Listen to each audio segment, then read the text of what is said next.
The Wendigo, one of the most terrifying yet fascinating creatures that is said to lurk in the shadows of our world.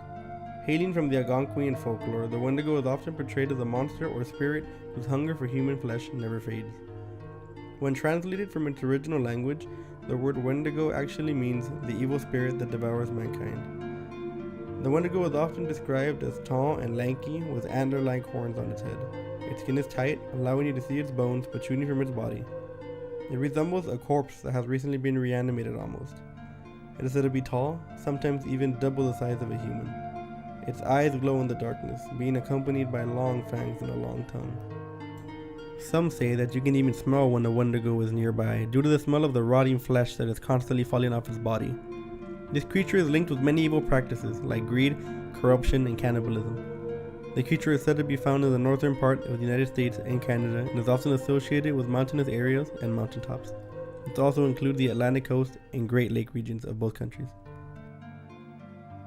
Perhaps one of the most terrifying details about the creature is that in most cultures the creature is said to have been human before transforming into the hideous beast. A human would undergo the transformation into a Wendigo whenever he committed cannibalism in certain cursed areas along the mountains. Since brutal winters and heavy snow were common around these areas, cannibalism was a much more likely scenario than in most other places. After the transformation, the Wendigo would begin its non-stop rampage for human flesh, its appetite never to be extinguished, so the animal could never rest. It haunted the woods, blended in with its surroundings as it waits for the next unsuspecting victim. This, however, was not the only way a transformation could occur. Like mentioned before, the Wendigo was associated with greed and corruption as well. If a human's heart became tainted with any of these traits beyond the point of return, then the transformation could also occur.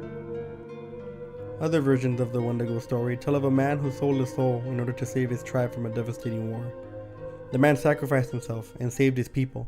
His people, however, were not so grateful. Eventually growing fearsome of the beast, they banished it into the wilderness, where it continues to roam. Due to this story, some people say that the person who became the Wendigo is still found inside the body of the beast, where the heart lies.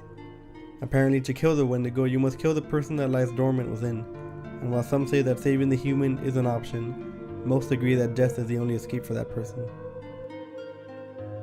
Another supposed way to kill the Wendigo is by using silver weapons and tools.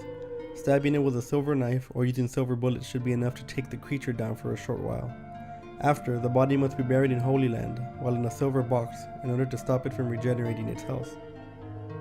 Though a lot of people see the Wendigo as a legend, a lot of tribes swear that it's much more than that. With sightings and alleged attacks being reported consistently, we cannot rule out the possibility that maybe it is out there, and maybe it's just a matter of time until we have proof. Until then, we just have to keep our eyes open and wonder what's really lurking in the shadows behind us.